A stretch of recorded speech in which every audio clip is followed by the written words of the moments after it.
What is going on, everybody? How y'all doing today? So, this is Dylan Talks Tone. And usually I prepare these videos and edit them and do all this stuff. But I was thinking, because we're super busy right now, I thought it'd be kind of fun to just do a live one. Because there's no pre-production. A little bit more pressure. But we are going to set up a guitar today.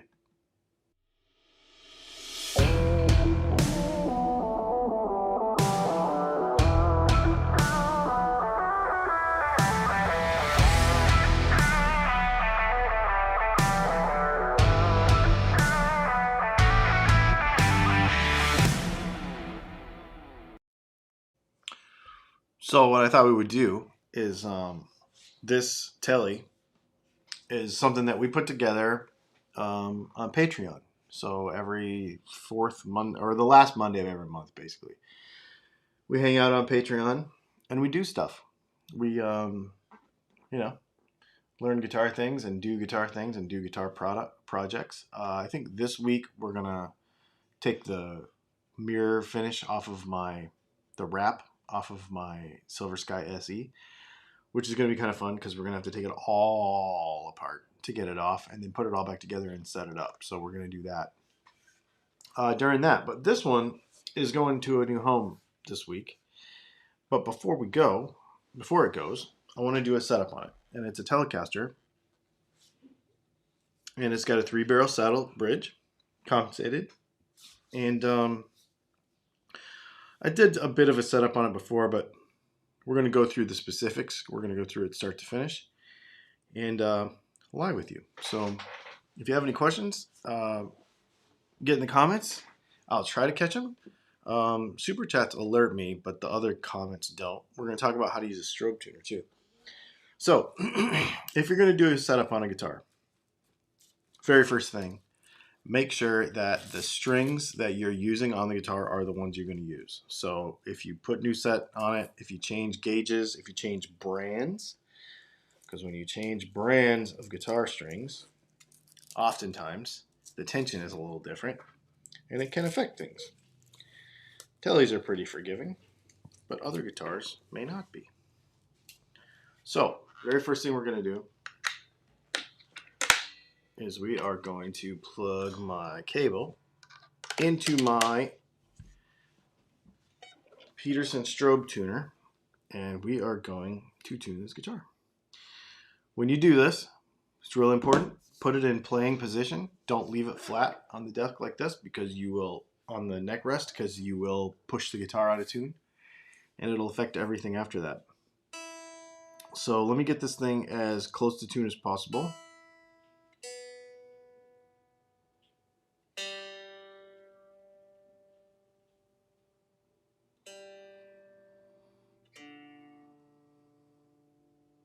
We have a video on this, but how this tuner works is really cool. Basically, I don't know if you can see it there. Oh, you can.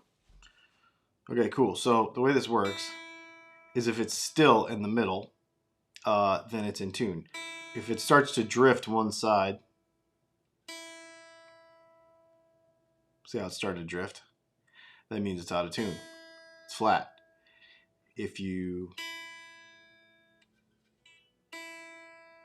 I want this to be as close as possible. Now I'm doing it backwards in the screen.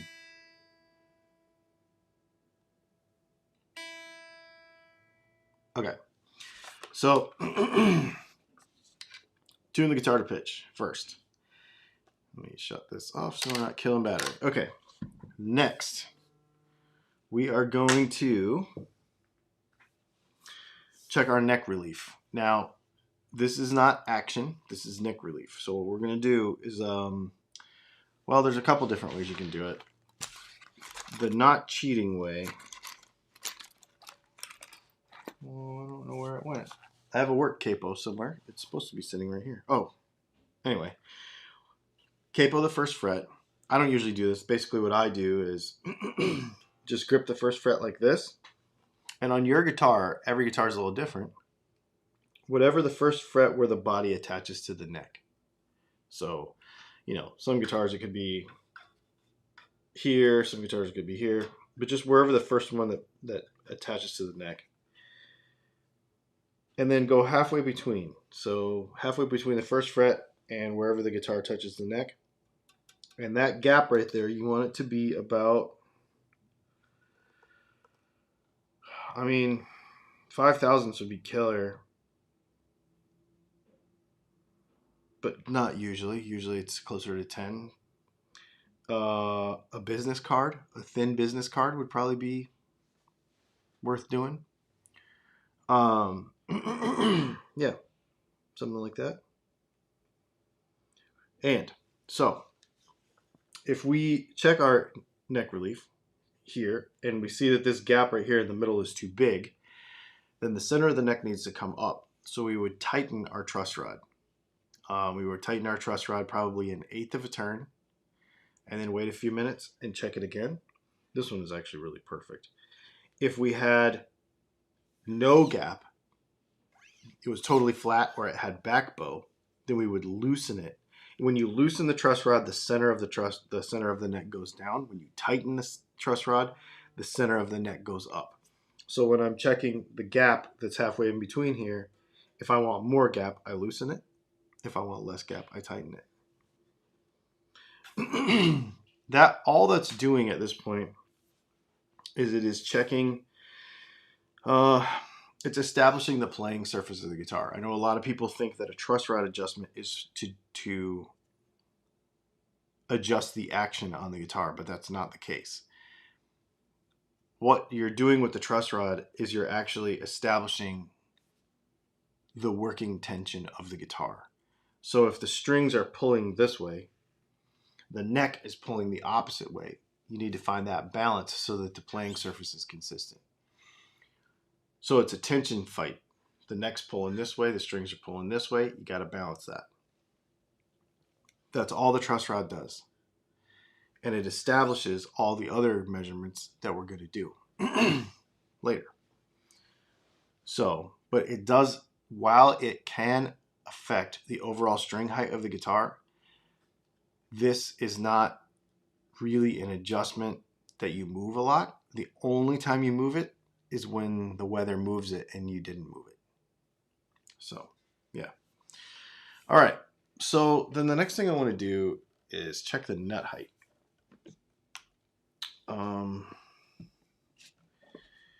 Typically what I do with that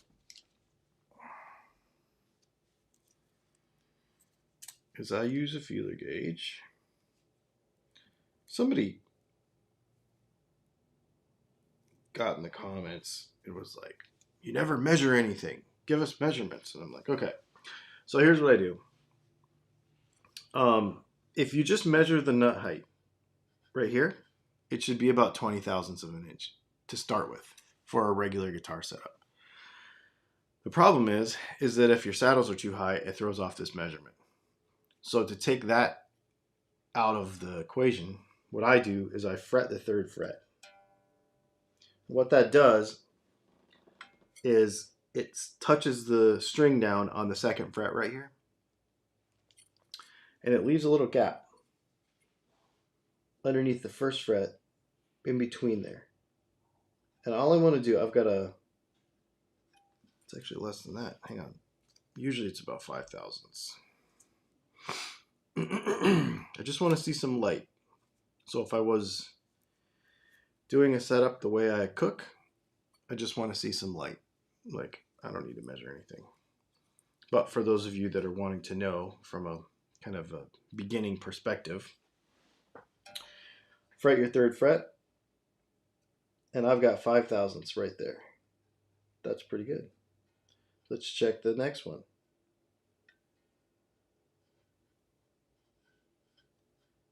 The A string is a little bit high. So we're going to take our A string nut file, which is a 36. And we are going to pull the string out of the nut. We're going to see what the angle from the nut to the peg head to the key is. And we're going to try to match that. And we're just going to take a couple of strokes. And when I do it, I usually rock it back and forth just a little bit so that the nut slot isn't straight up and down. It's got a little kind of like that. And there's different ways to do this. People do it all different ways. But somebody will get in the comments and tell me I'm doing it wrong, but I don't care. Just a couple of strokes of the file. Check it again. Yeah, that's better.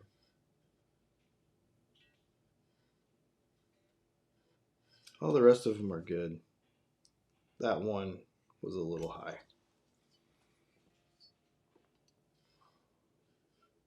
Yep. All right, so our nut height is correct. So now we're going to check our string height. But you see, doing it that way, fretting the 3rd fret takes the string height out of it so that it doesn't give you any issues. The most important thing is to make sure that the truss rod adjustment is done first. All right, now what I'm going to do is I'm going to put the guitar in playing position because it's just easier to measure. And we're going to take our ruler. And I usually measure the 12th fret. And on this guitar, I like to have 4/64ths, which millimeter wise is like 2.5 maybe.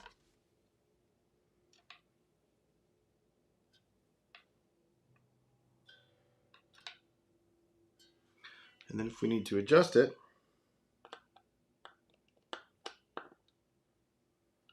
just go down a little bit here.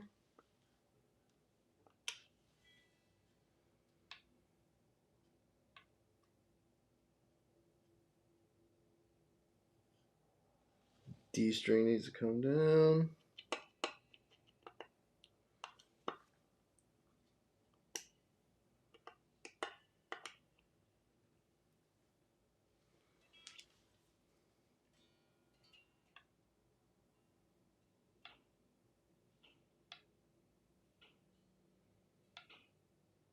Cool.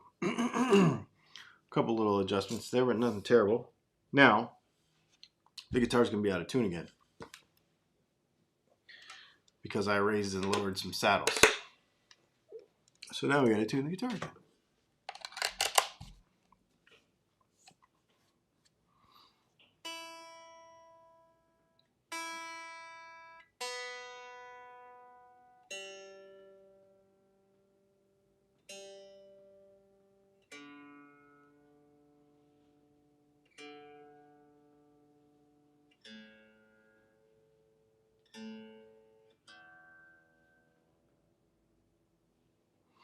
Okay, at this point, this is the guitar performance. Like, it's going to play like it's going to play from this point on. So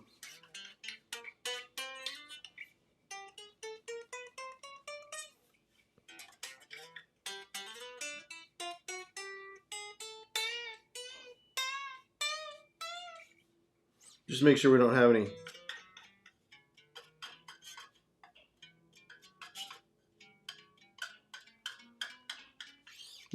high frets or anything. And that our string height that we set, I hate to say it, but isn't too low for the quality of fretwork that's on the guitar. I level these frets, they're fine, but on some guitars, like especially like factory Fenders, the fretwork might not be super awesome. So you might set it at 4/64 or 3/64, and then you might come back to check it like this. And you might end up with a buzz because you've got a high fret in there. 90% of people are just going to adjust the string height just a little bit and get rid of that instead of going for a full fret job unless it happens all over the place. This is just really like kind of first level guitar setup. Like you could get into fret leveling and fret rockering and marking and polishing and all that sort of stuff. But most people with a stock guitar that they just got from the store are going to do this level of setup that I'm doing right here and just play the thing. And so if there is a bad fret, sometimes most of the time they're not terrible. They're just, you might have one little high one or something. You might need to adjust after the fact, adjust your string height, and then retune the guitar again if you're just trying to fudge it a little bit.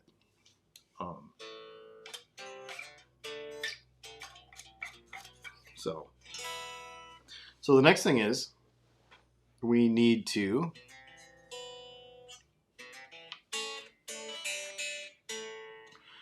So the next thing we need to do is do an intonation. So intonation is scary for a lot of people. Let's go back here and see if there's any questions that you might have.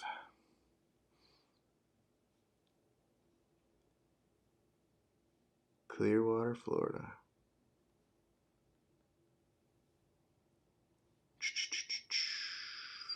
Good evening from Japan. Let's see. I got a StewMac digital relief gauge. Oh, that's interesting. Yeah, a feeler gauge works good for me. I think a lot of this stuff is by feel anyway. You could start off with like the 5 or 10 thousandths here, the 5 thousandths here on the 3rd fret of the knot, and the 4/64ths on the string height as like that's honestly, I think that's like Fender spec. That's like just a middle of the road setup. Obviously, you can adjust it either way once you get more experience with how your guitar feels. If you play really hard and you're starting to get a lot of string rattle, because and it's rattling the fretboard, you might want to adjust your neck relief. Again, here's the thing.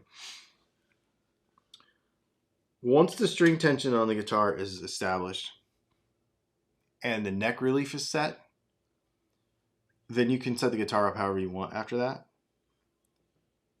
and make those little adjustments to string height with the saddles and stuff. The problem is if you go back and adjust the neck relief on your guitar, the truss rod, you'll have to start all this all over, because that is the basis of the playing surface. I don't think people, when they do setup videos, spend enough time talking about how it all interacts with each other. It's really important. The neck relief and the string tension that you've chosen for your guitar are the two most important things. That's what the entire setup is based on. So if we put 9s on this guitar, and the neck relief would change because the tension on the guitar would change, because you're just offsetting string tension with the neck relief. So when you change string tension, you can change, depends how stiff the neck is, but you can change how the guitar works. So establishing string tension and neck relief, number one. Get that as perfect as you can get it. And then all these other things are to taste. Somebody might not want to go this low on a nut down here because maybe they play some slide. Or just because they like to play hard, they need the room for the strings to rattle around. All that being said, you can have high action on this end if you want. You could have high action on this end or low end. You could do it whatever you want. Those are all to taste. String tension and neck relief is probably just the most important thing to have that basis. Here's the thing though. The guitar, because we're going to talk about intonation now, and this is the most important thing that people spend the most time on and they get the most scared of. And it's actually really, really, really, really easy.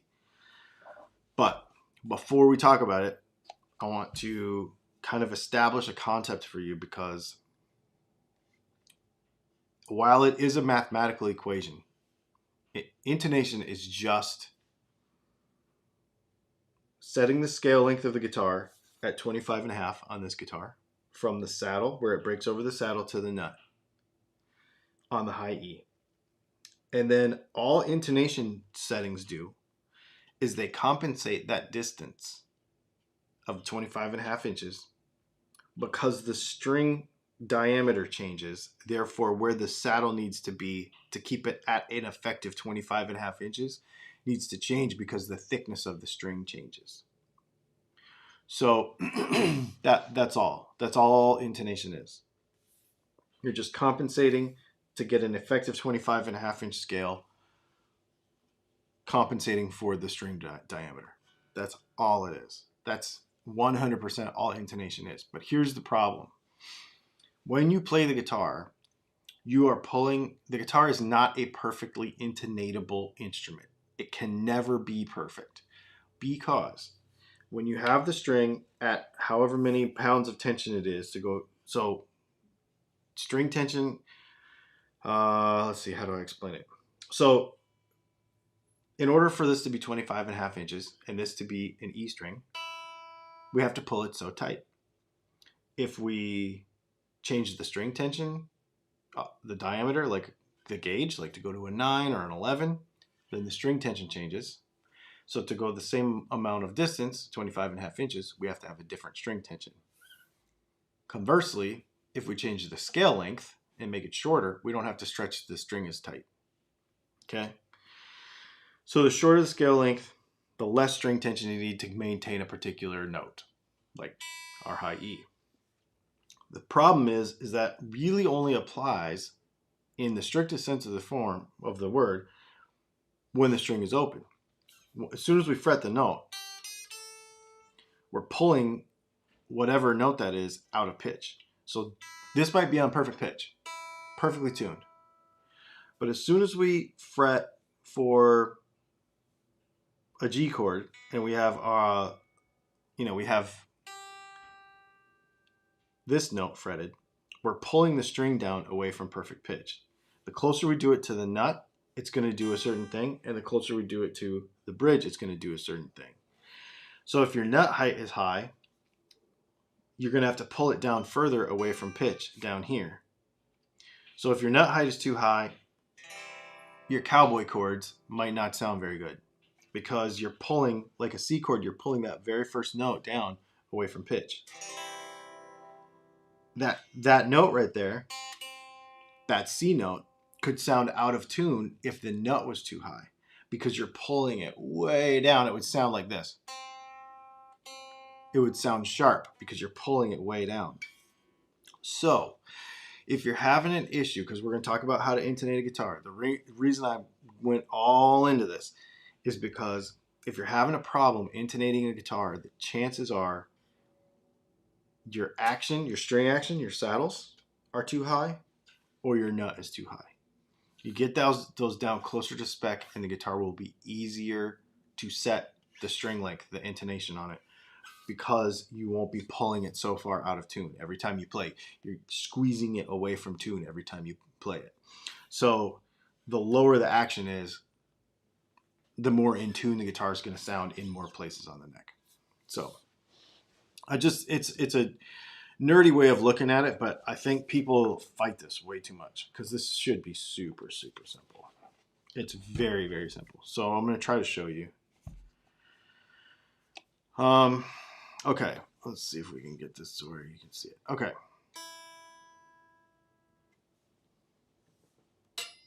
Oops. Let me see where I can see it. Now let's do it backwards. Okay, so we got that note basically perfectly in tune. Now what I'm going to do is I'm going to fret the 12th fret because that's halfway between.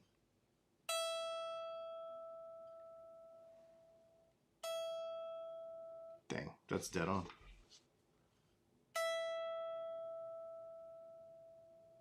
Well, it's drifting a little sharp.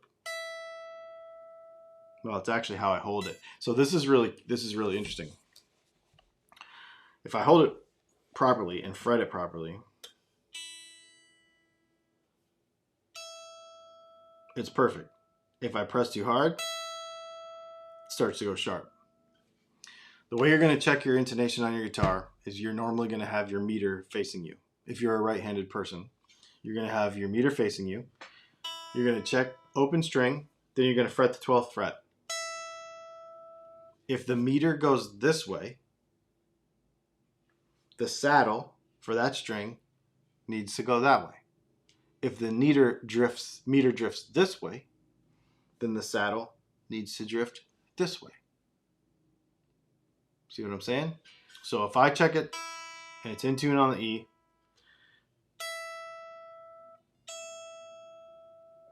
Okay, that one's perfect. Let me check the B really quick.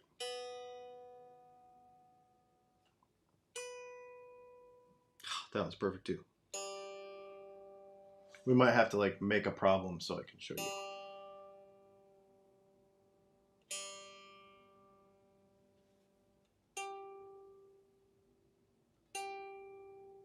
That one's perfect too. What the heck?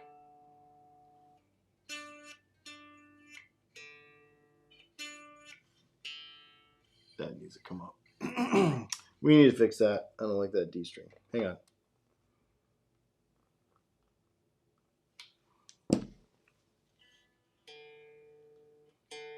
All right, the D string is going to be a problem, so we'll look at that.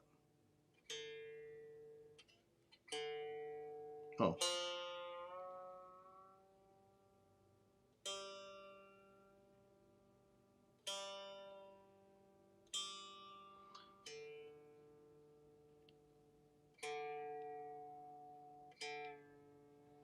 And I always like to pull it up to pitch instead of let it go down to pitch because it'll be more accurate. Okay, so here we go. So here's the D string. It's in tune. When I fret the 12th fret, it's going sharp, right? I'm trying to do this backwards. Sorry, y'all. Okay, so it's drifting sharp. So if the needle goes that way, which is sharp, I know you're watching it backwards for me, then the saddle needs to go that way. So we're going to take this and we're going to tighten this screw, and it is going to pull the saddle that way because that's the way the meter was going. Not too far, and on a Tele it's going to affect two strings. So let me check the G again.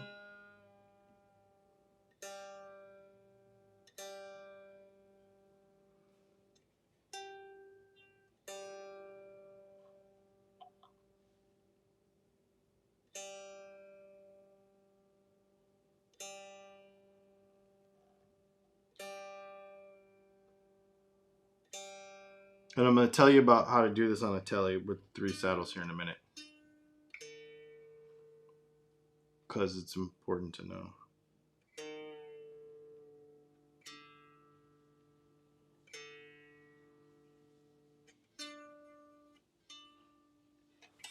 A little more.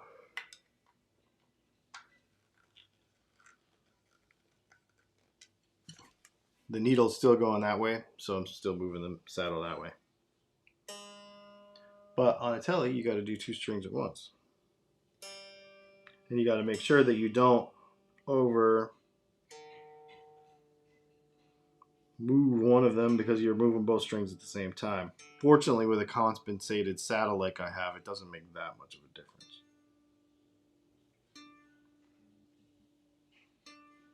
All right, cool.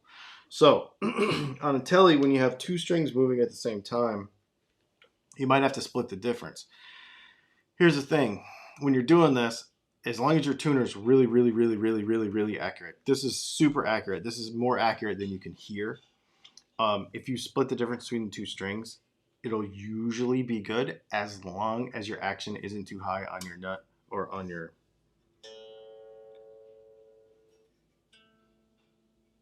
saddles.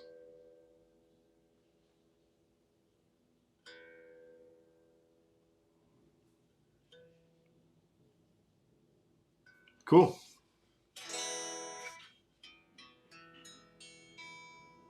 Something sounds funny.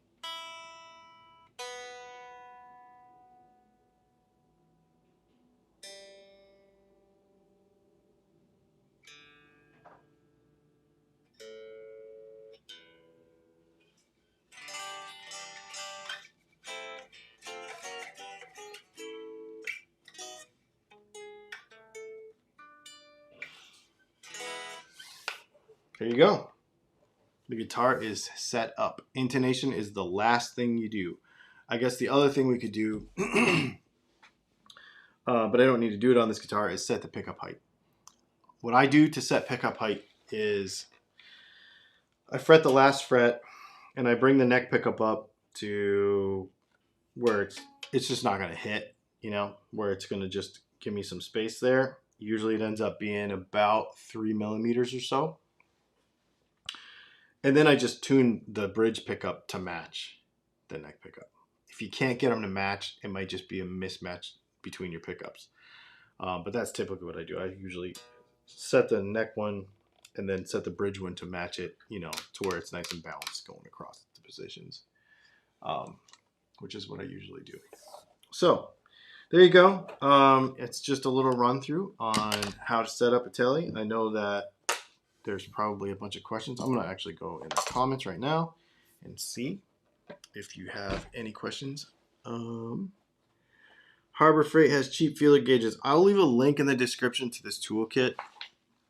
It's only $40. It has everything in it that you need. And it's way better than Harbor Freight stuff. I don't use cheap tools because I don't want to strip anything out. Because hardware on guitars is not good anyways. This stuff is good, but like on a Squier Strat or something, the hardware is not that good. So if you have cheap tools and cheap hardware, you're gonna strip screws. It's just gonna happen. So I use this stuff because I really like it, and it's really, really good quality. And it has everything you need in there except for fret files. Because fret files you have to buy, or not fret files, but nut files you have to buy separately. But I'll leave the links to that once this is over. I'll put them in the description so that you can get them. Sarcasm alert, you're doing it wrong. Yeah. I use 11 gauge strings and I find that I have to put my saddles all the way back to set intonation. If you have to do that just with 11 gauge strings, chances are your nut is too high. That's probably what's happening. Because from 10 gauge to 11 gauge strings, let me explain. So when you, this is really weird. It's really kind of cool. When you do this, I could do this by math. Like I wouldn't even need to use the tuner, because you can actually measure, if you could do this accurately enough, you can measure the scale length, 25.5 from the inside of the nut right here to right here where it breaks over the saddle. Okay. And then that's a 10 gauge string. So then here's a 13 gauge string. So then what you do, all you have to do is move the saddle back half the distance of the difference in diameter between the two strings. And then it's mathematically intonated. So going from a 10 to an 11, which means you on your B string, for example, would go from 13 to a 15 maybe. And your 17 would go to a 20 maybe. I don't remember what the whole all the way down for 11s is, but it's not enough to really have to move the saddles a lot. So if you're having to move them a lot, I would start your setup over. The biggest thing with people that have a problem with intonation on guitars is they didn't do it in the right order. Neck relief first, nut height second, string height third, then intonation.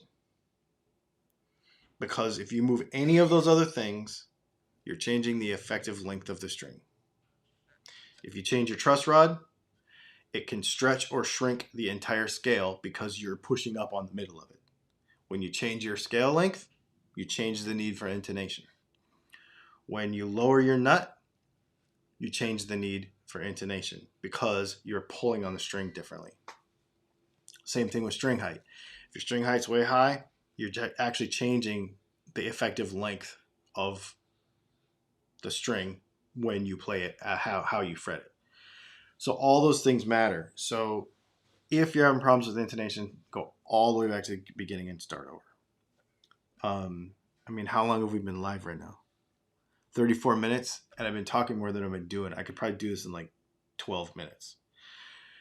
And once it's really close, you won't ever have to make huge moves. Like it'll just be little tweaks here and there. And something else about guitar setup too. If you have not touched any screws on your guitar, then don't touch any screws on your guitar. What I mean by that is, let's say this guitar has been sitting in the closet for like 6 months, and you go pull it out and it doesn't play right. Don't grab a wrench. Don't grab a screwdriver, because the bridge and everything did not move by itself.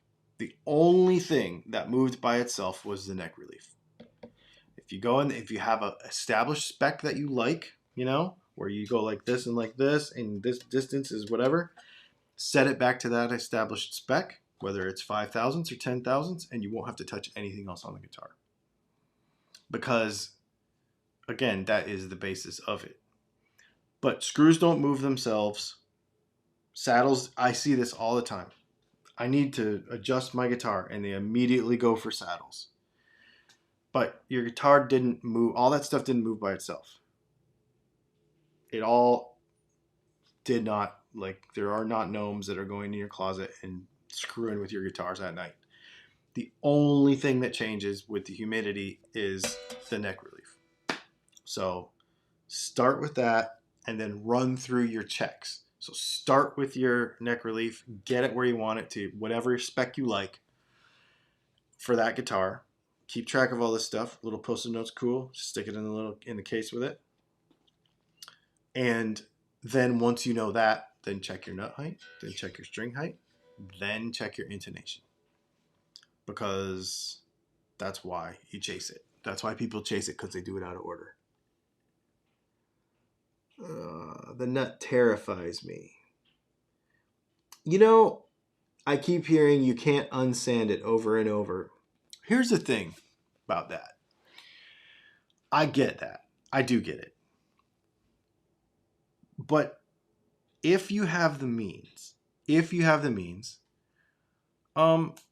just go buy a bunch of nuts.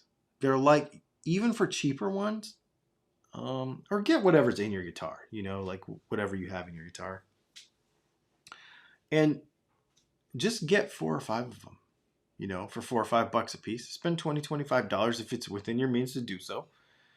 And just learn. Because once you figure out, here's what it is. Every nut material is a little different. So when I take my nut file and I go, that takes a certain amount of material out, right?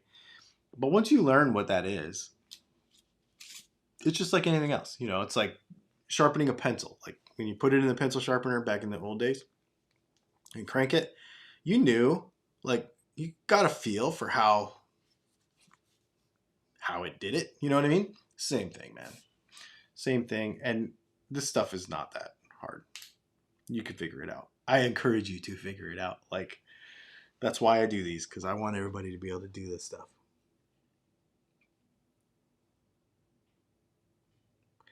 If the note is flat, the saddle moves towards the headstock. Yep. I see you went with a purple Kramer. I did.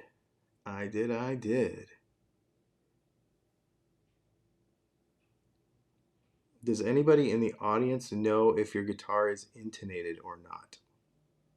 I don't know what that means. What is your opinion on a neck set gauge versus a straight edge with feeler gauges? I don't care about that. It's too complicated. It's just too complicated. I mean, if you're doing that, or if you're willing to spend the money or whatever, it's cool.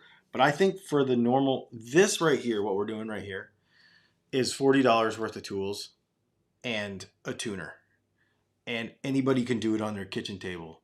Like, this is, to me, the not beginner, but I think this is where every guitar player should get to, where they can just do simple basic adjustments on their own and not have to, pay $50 or $75 to have this done.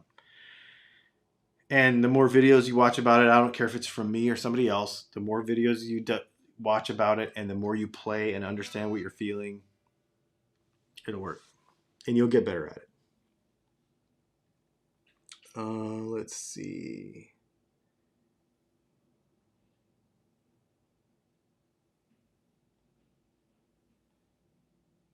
Oh, we got a super chat. Sorry about that, dude.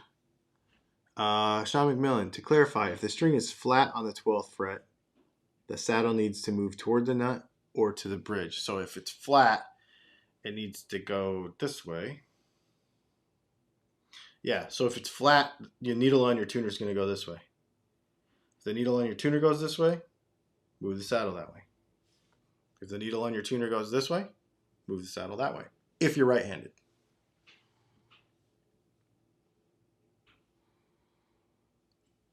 Dylan is ridiculous. Just go to Harbor Freight. Yeah, you can. You can if you want. I just, I for sure. And some stuff doesn't matter. You know, like the feeler gauges and stuff. You're right about that.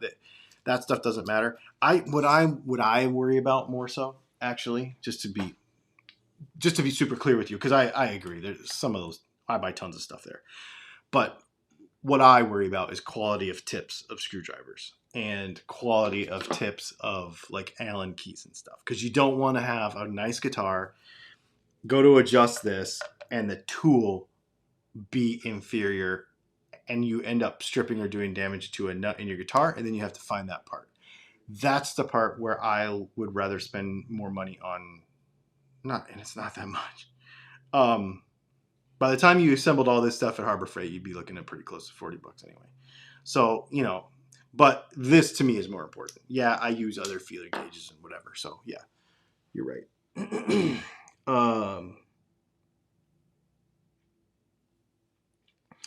I wish I could source a fair-priced, great nut file set. You're gonna spend $100. You're gonna spend $100. That's the only downside to that.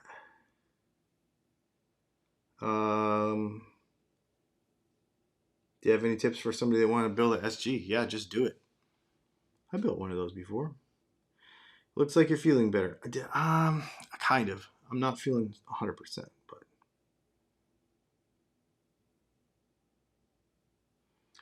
All right. Let's see. Let me just make sure.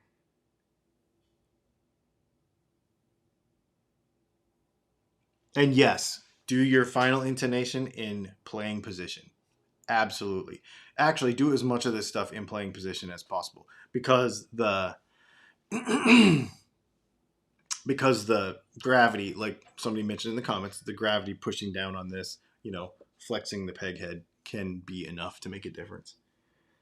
I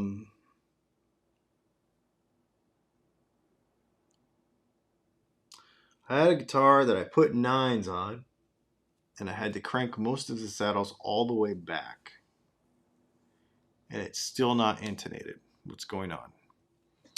So start completely over with your setup.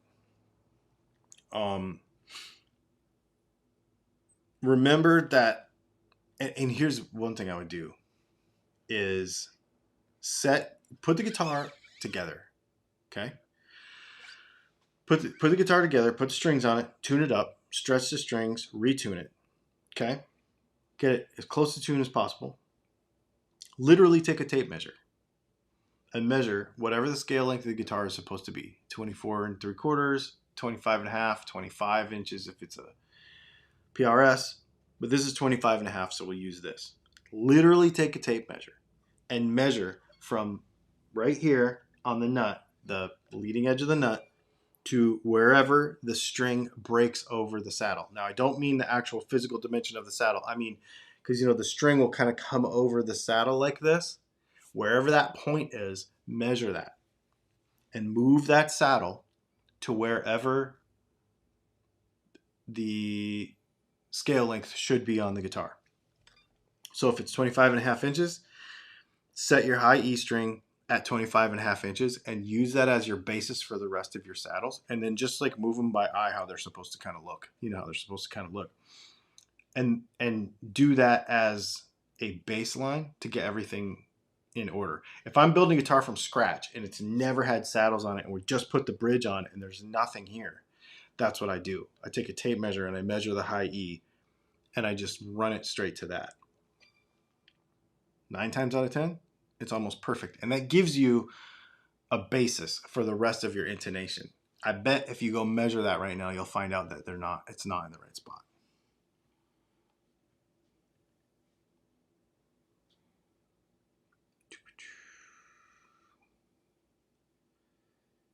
Cool.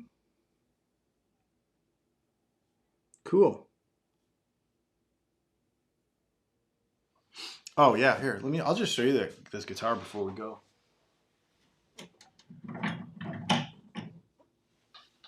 We'll probably do a live setup on this guitar too, because it's a Floyd and it needs it.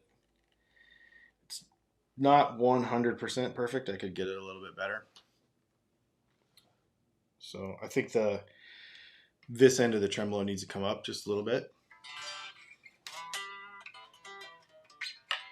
It's cool, man.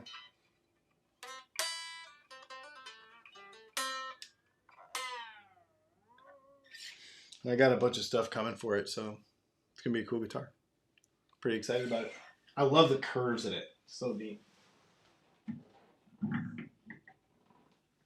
All right. Well, we set up a Tele.